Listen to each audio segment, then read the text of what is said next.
hace ya un tiempo me contactó la doctora Francisca Salas, a la que conozco hace muchísimos años, más años de lo que probablemente ella quiera reconocer, porque nos conocemos de la época que nosotros éramos adolescentes y estábamos terminando el cuarto medio, nos conocimos en el preuniversitario, en la época de la prueba de aptitud académica, no sé si recordarán su existencia. Así que hartos años de circo juntos.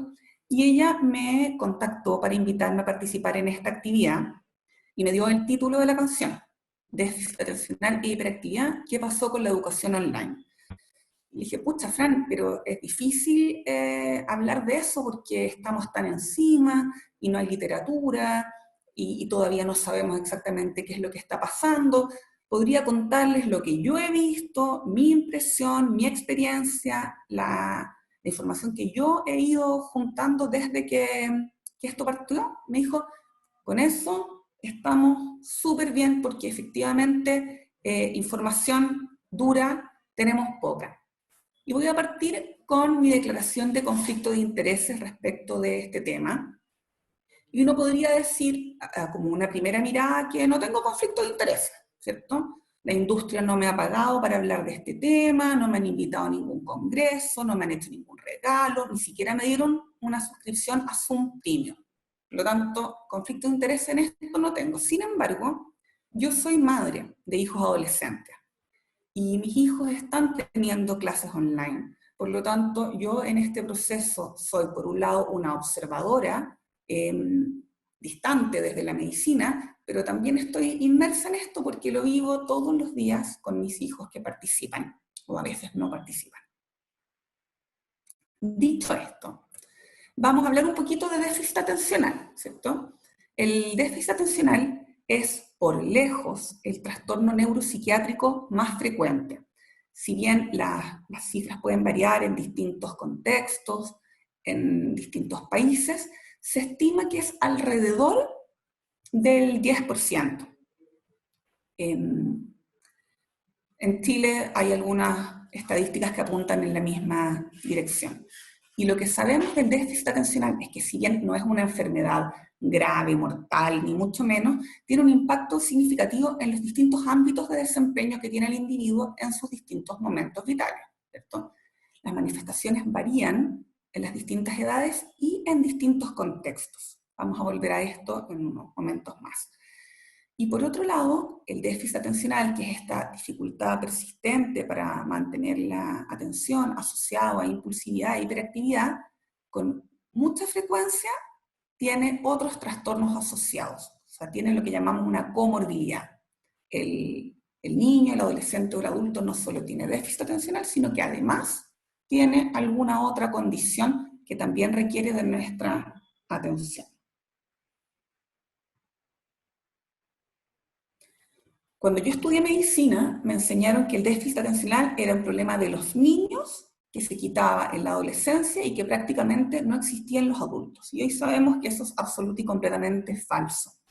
La historia de una persona con déficit atencional puede partir desde la cuna, ¿cierto? Niños llamativamente inquietos, niños con dificultades en los ritmos, niños que no quieren dormir cuando a la mamá le convendría que durmieran, no quieren comer cuando a la mamá le convendría que comieran porque la comida está lista, son niños difíciles de consolar con muchísima frecuencia.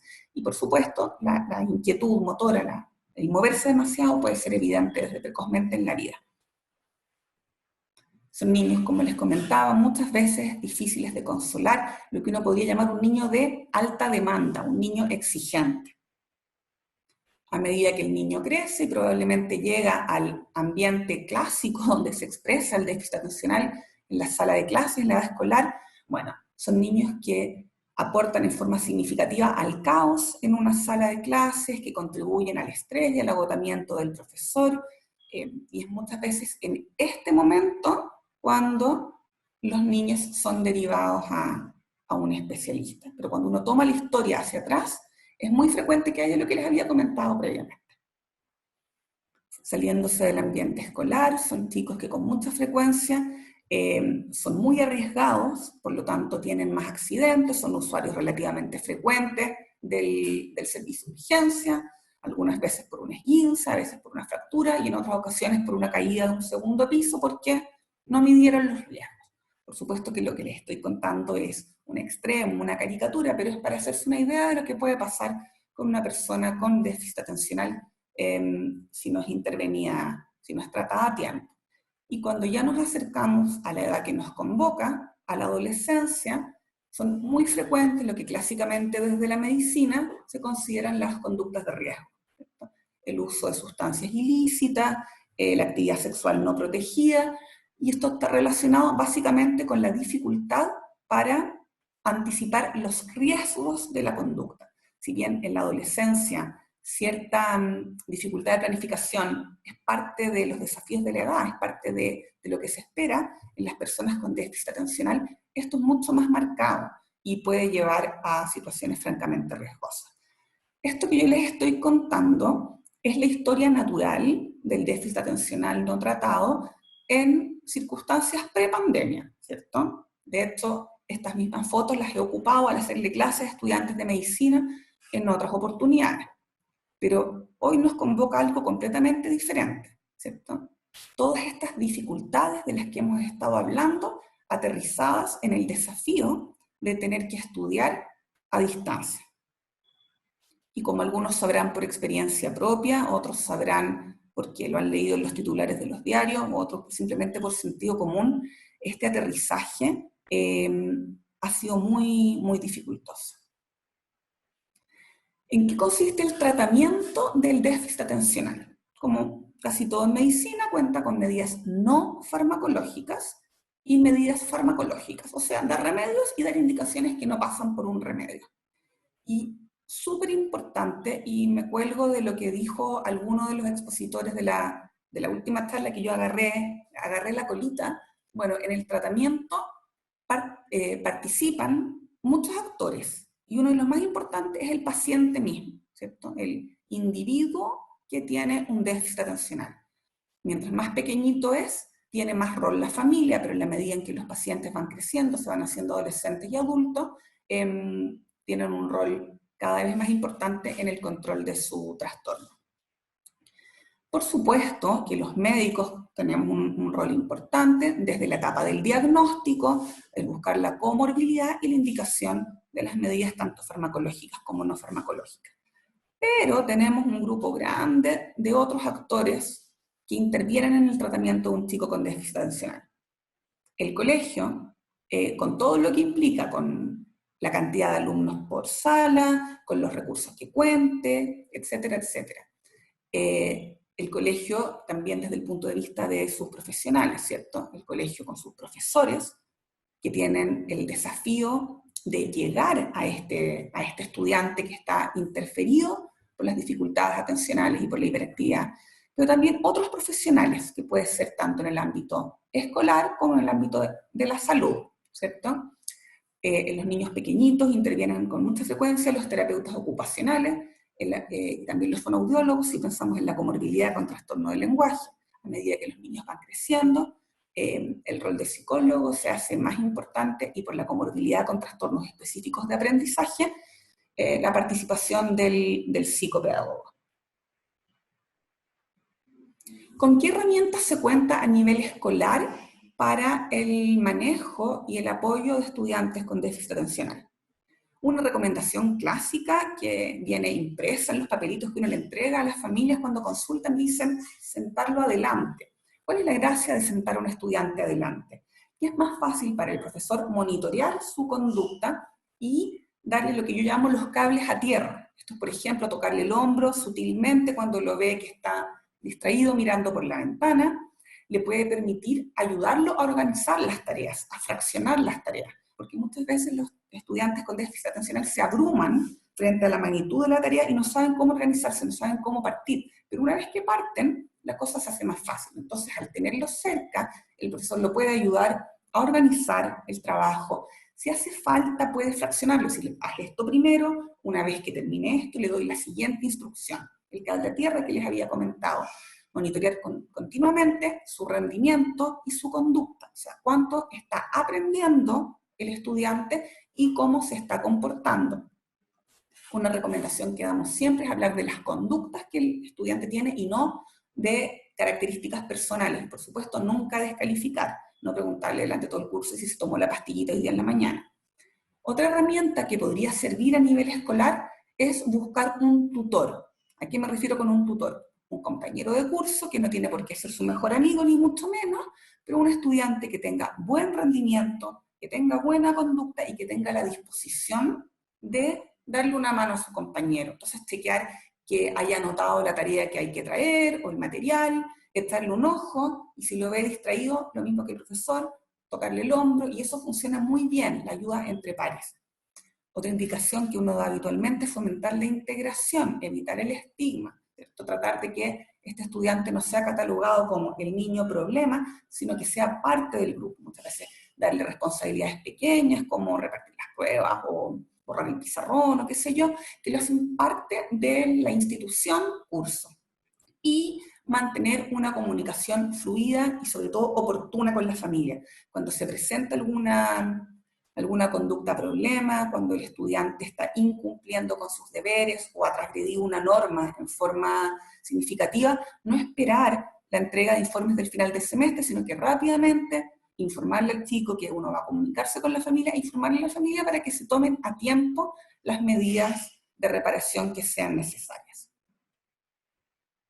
Todo esto se enmarca también en un decreto que ya tiene varios años, que es el famoso decreto 170, que define aquellos estudiantes que desde el punto de vista legal tienen derecho a un apoyo especial. ¿A qué me refiero con esto? Se define que un alumno presenta necesidades educativas especiales, según la ley, cuando precisa de ayudas y recursos adicionales, ya sean humanos, materiales o pedagógicos, que ayuden a un proceso de desarrollo y aprendizaje adecuado. O sea, la ley reconoce esta necesidad. Y la ley divide las necesidades educativas especiales en dos tipos, las permanentes y las transitorias. Y el déficit atencional con hiperactividad se enmarca dentro de las necesidades educativas especiales transitorias, que se le llama a aquellas dificultades que no son permanentes y que los alumnos en algún momento de su vida escolar, producto de un trastorno que tienen, van a requerir apoyo. Apoyo ya sea profesional o con algún tipo de metodología o implemento que les permita un proceso de escolarización adecuado. Entonces, los niños con déficit atencional, desde el punto de vista del sistema educacional chileno, son niños con necesidades educativas especiales transitorias, y está definido que el apoyo se les da por 2 años. En caso de que al cabo de los 2 años todavía persistan con dificultades importantes, se puede pedir una extensión.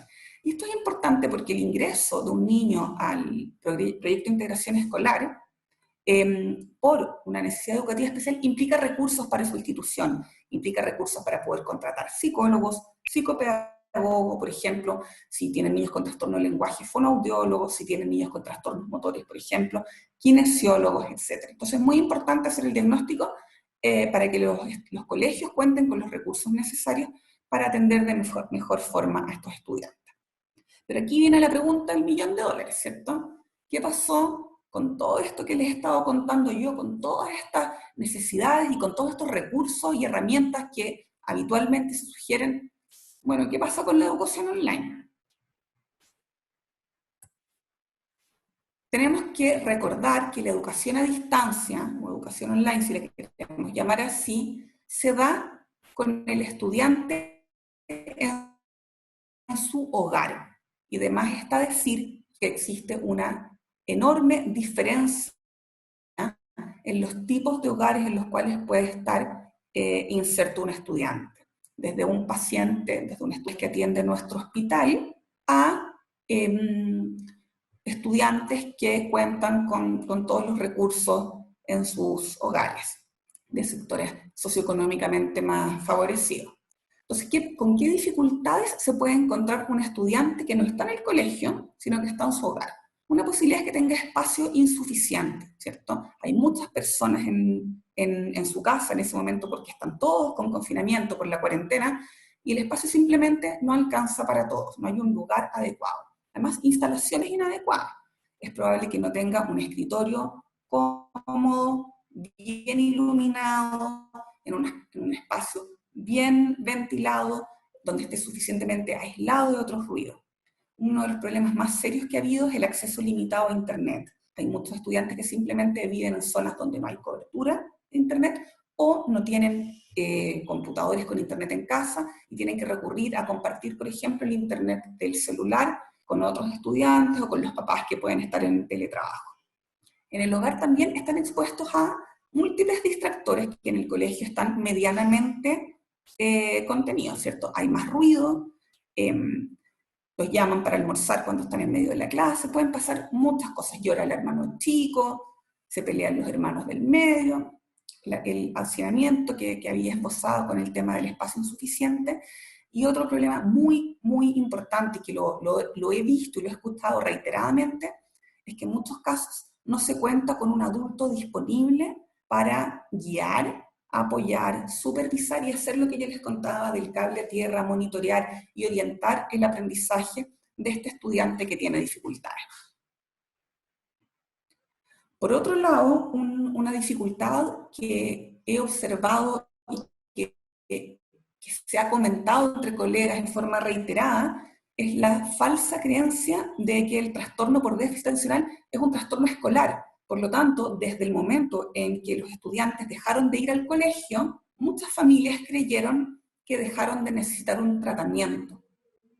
Y espero que a esta altura esté suficientemente claro que el déficit atencional no es un trastorno escolar, es un trastorno que afecta los distintos ámbitos de desempeño del niño, joven y adulto, pero que en la edad escolar se expresa principalmente en el ámbito escolar por los desafíos que tiene la etapa escolar, aprender a leer, aprender a escribir, insertarse socialmente. Pero no es por definición un trastorno escolar, es un trastorno del neurodesarrollo.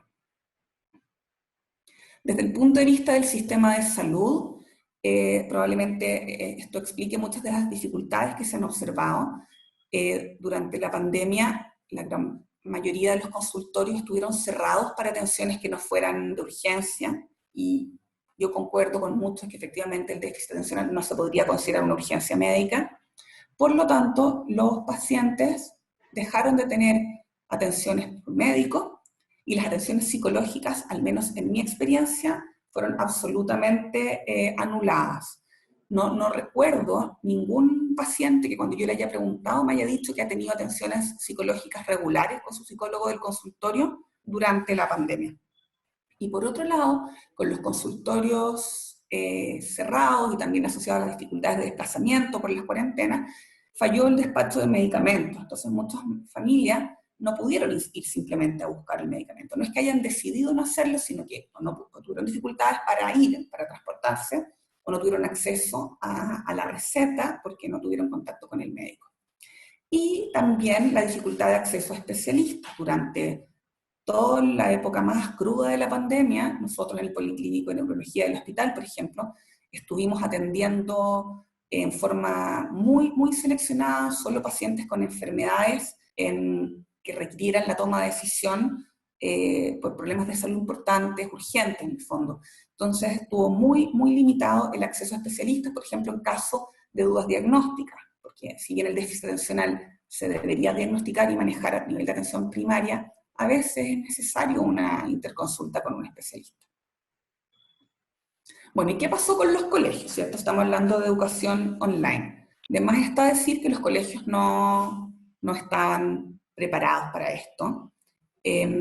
La mayor parte de los colegios demoraron meses en implementar sistemas de clases a distancia. De hecho, hubo muchos colegios, esto no lo sé por la prensa, pero también por la experiencia de hablar con tantas familias, hubo muchos colegios que durante meses, probablemente hasta julio, y algunos todavía es así, no han tenido ningún tipo de clase online, ningún tipo de interacción persona a persona, aunque sea mediado por una pantalla entre el estudiante y su establecimiento, sino que en el fondo la instrucción a distancia se ha limitado a que en forma quincenal va el apoderado del colegio, retira un archivador con guías, se las lleva a la casa, el estudiante lo hace bien, mal o más o menos, con lo que sabe, con lo poco que le puede ayudar el hermano mayor, la mamá o el papá, si es que están en la casa, y después eso se manda de vuelta sin ningún tipo de feedback. ¿ya? Esa ha sido la experiencia educacional de decenas de miles de estudiantes chilenos, a diferencia de lo que ha pasado en otras instituciones que empezaron a prepararse para la educación online a partir del estallido social, que anticiparon que existía la posibilidad de que este año hubiera dificultades de acceso, y en marzo ya tenían compradas las licencias de algunas plataformas de educación a distancia, habían capacitado a los profesores. Entonces, las diferencias en esto también son brutales. Y como les había comentado, los proyectos de integración escolar, que son en el fondo el marco legal en el cual el marco legal y económico y administrativo en el cual se enmarca el apoyo de los estudiantes con necesidades educativas especiales, requiere la derivación de un profesional. Y producto de que muchos de estos estudiantes no pudieron ser evaluados, no fue posible que se les llenaran los formularios de ingreso, y por lo tanto muchos niños recién diagnosticados con distintas dificultades, y entre ellas el déficit atencional, no pudieron ser efectivamente ingresados a los proyectos de integración escolar. O sea, como vemos, el panorama bastante poco auspicioso. Y si volvemos a esto, un resumen de la diapositiva que les había puesto antes de las intervenciones que uno habitualmente recomienda en el ámbito escolar para un estudiante con déficit atencional, podrán ver que es bien difícil de aplicar en el contexto de educación a distancia, a través de una plataforma como Meet o una plataforma como Zoom, ¿cierto? Requiere de un esfuerzo, de una inventiva, de una creatividad muy grande de los profesores, que en algunos casos se ha expresado y en otros, por supuesto, está al debe. Pero no todo es malo, ¿cierto? Algunas cosas han ido funcionando. Por ejemplo, muchos estudiantes que al principio de la pandemia no tenían en su casa acceso a un computador, hoy lo tienen por distintos apoyos municipales, apoyos ministeriales, o también porque en algunos casos las familias han hecho el esfuerzo. También se han incorporado a la educación a distancia actividades diversas, como por ejemplo las clases de educación física, que a través de la pantalla el profesor les explica a los chicos qué hacer y va monitoreando, y eso tiene un impacto en el nivel de bienestar de los estudiantes, también es mucho más el divertido. audio. ¿Se escucha bien? ¿Estamos con problemas de audio?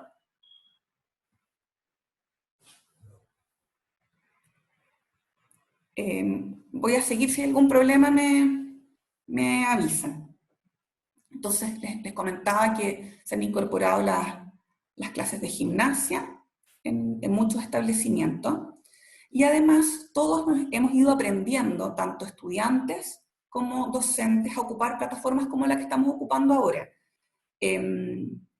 con acceso simultáneo de muchos estudiantes en contacto con la profesora. Y a propósito les elegí esta foto donde los estudiantes están con la cámara abierta, porque la experiencia de muchos docentes durante meses de hacer clases, donde uno mira unos circulitos, unos cuadraditos que a lo más tienen una inicial para que uno se haga una idea de quién podría ser el estudiante que está enfrente, es muy frustrante. Y ha habido una campaña que en algunos contextos ha entrado más fuerte, de invitar a que los participantes estén con la cámara prendida, lo que permite al docente tener algún tipo de monitoreo de la atención que le están poniendo, y también es un feedback, ¿cierto? El poder ver la cara de la persona que uno tiene enfrente. Eso es mucho más fácil si uno está haciendo una clase, no en este caso, por ejemplo, yo que estoy haciendo mi presentación y no sé si sus cámaras están abiertas o apagadas. Y por otro lado, los proyectos de integración escolar también incorporaron el acceso a tecnologías remotas. Entonces, hoy hay, en los últimos meses, yo diría que desde junio, julio más o menos, empezó a implementarse en forma cada vez más sistemática el apoyo de la psicopedagoga, de la psicóloga o el fonoaudiólogo por alguna plataforma tipo Zoom o Meet, lo que permitió que muchos estudiantes que estaban absolutamente suspendidos de sus terapias pudieran acceder, aunque fuera de una forma reducida y modificada, pudieran acceder nuevamente a ellas. Y ya para ir terminando, porque como ven en esta charla no hay datos, no hay estadística. Sí hay el resultado de una reflexión que quiero compartir con ustedes, y es que el déficit atencional no es un trastorno escolar, por lo tanto hay que mirarlo más allá de la educación, y que la situación que hemos vivido de una pandemia y un confinamiento obligatorio nos afectan a todos, pero de formas diferentes. Yo también tengo la experiencia de algunos estudiantes chiquititos, no como el público objetivo que nos convoca hoy día, pero niños de primero, segundo, tercero básico, con muy serias dificultades de aprendizaje, con déficit atencional, en fin, niños que con mucho retraso pedagógico, y que cuando he tenido el control por Zoom con las mamás a mitad de año me han contado, por ejemplo, que su hijo aprendió a leer y escribir. ¿Por qué? Porque estuvo la mamá sentada al lado todos los días, 20, 30 minutos, de forma creativa, y encontró el camino para entrar en ese niño, que probablemente en la sala de clases con 30, 40 alumnos no había sido posible. También la invitación a mantener el foco en un concepto amplio de salud y de bienestar, y no solamente en el logro de objetivos pedagógicos específicos. Esta es una situación para la cual nadie estaba preparado, ni los estudiantes, ni los apoderados, ni el personal de salud, ni los profesores, ¿cierto? Y, y nos hemos ido ajustando en el camino, y lo que hacemos hoy es completamente diferente que lo que hacíamos en abril.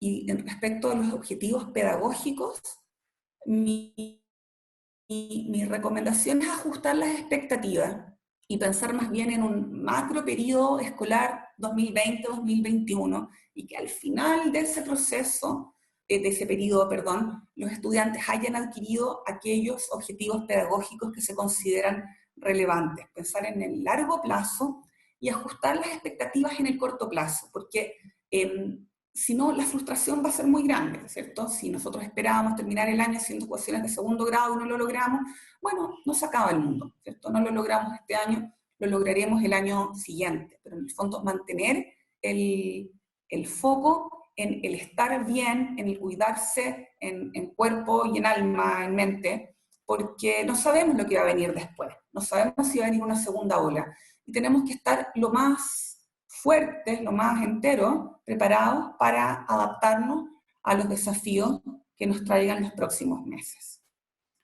Y creo que esa es la última diapositiva.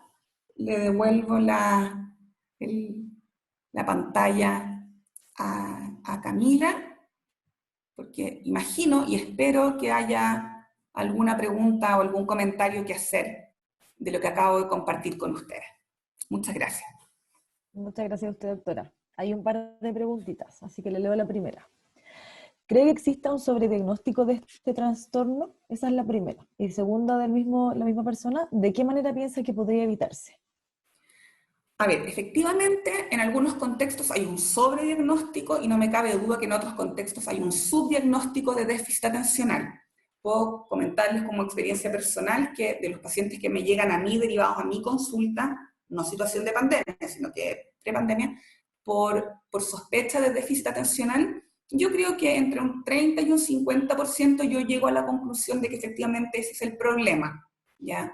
En el otro grupo de estudiantes, que mi conclusión es diferente, pueden darse distintas situaciones. Una posibilidad es que el estudiante no tenga ningún problema él en sí mismo, sino que sea una inquietud normal o una inatención normal relacionada con la motivación frente a la actividad, pero que en un contexto de muchos alumnos en la sala de clase, un profesor fatigado, esa inquietud normal puede ser percibida como excesiva. Eso respecto de la primera pregunta. ¿Y cuál era la segunda pregunta, Camila?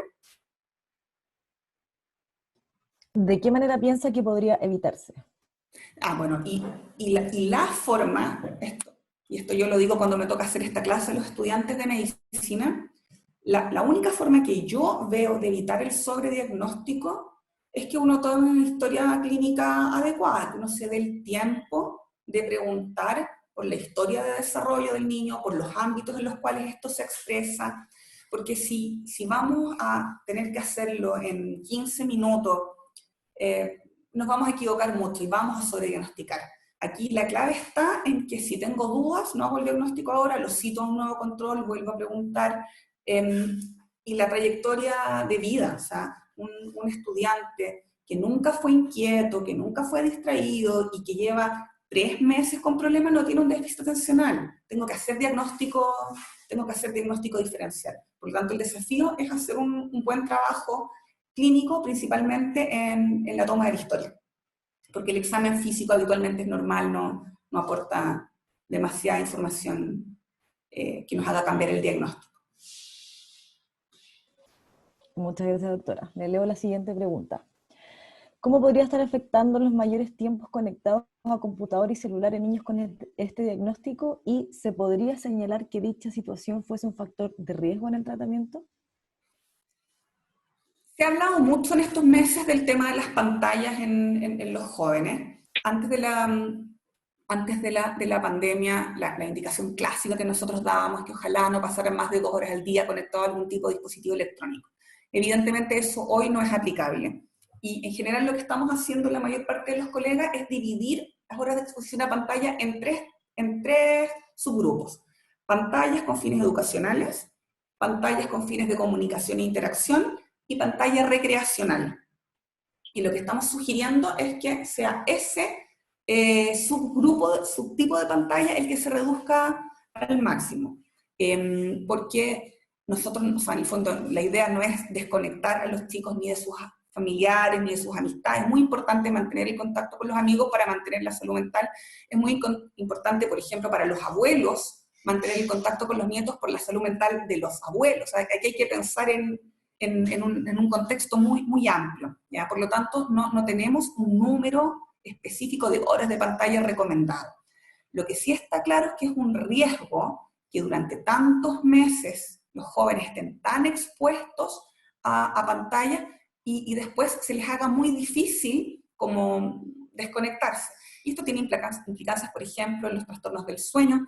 Los muchachos se están quedando hasta súper tarde jugando, por ejemplo, juegos online con los amigos, al día siguiente les cuesta despertarse para las clases online, por lo tanto no cabe duda que la sobreexposición a pantallas tiene riesgos en pacientes con déficit atencional, en pacientes sin déficit atencional. Por ejemplo, el riesgo o sea, se asocia mucho a cefalea, dolor de cabeza, o sea, es un tema, pero yo tengo un dicho que lo ocupo siempre, que es que hay que hacer pan con la harina que se tiene, ¿cierto? Y estamos en una situación inédita y tenemos que ser razonables, creativos, observadores, críticos.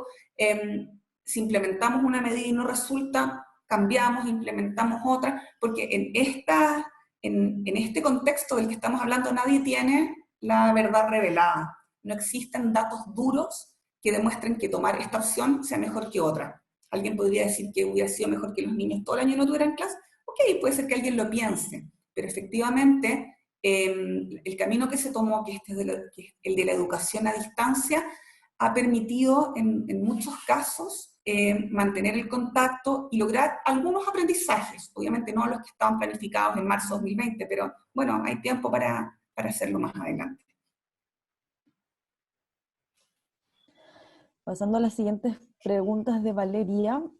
¿Qué es lo más recomendable hacer cuando un niño o niña adolescente asiste a una escuela donde le envían los trabajos y no tiene clases? Sumado a ello, ¿qué va a pasar con estos niños cuando vuelvan a clases presenciales y cómo se puede llevar de mejor manera esa transición? A ver, aquí me voy a citar a mí misma con lo que dije recién de la flexibilidad y el de ir corrigiendo sobre la marcha las intervenciones. Si son estudiantes que tienen dificultades importantes, ya sea por un déficit atencional o por una capacidad cognitiva limítrofe o por un trastorno de aprendizaje, si no tienen una guía para estudiar, es muy poco lo que pueden avanzar simplemente con la supervisión de un papá o una mamá no capacitado. Yo en muchos casos lo que he recomendado es un ajuste de contenidos al mínimo,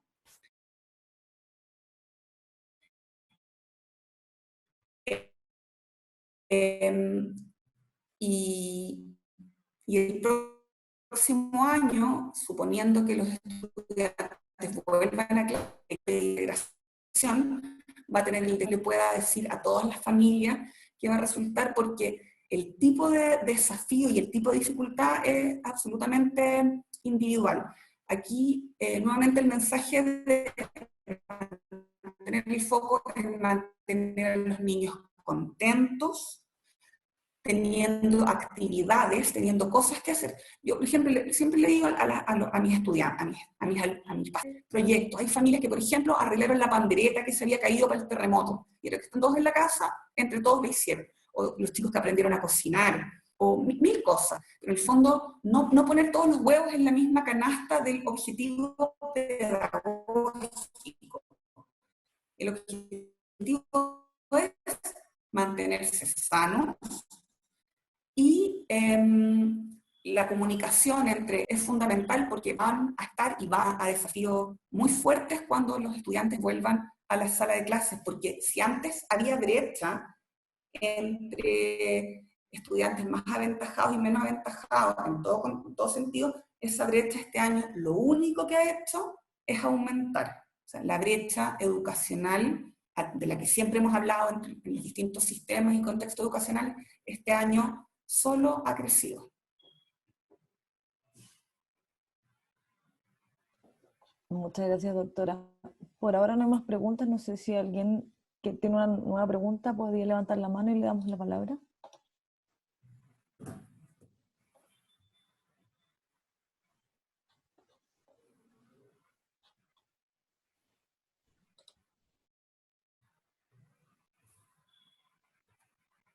Aquí le agradecen por su respuesta.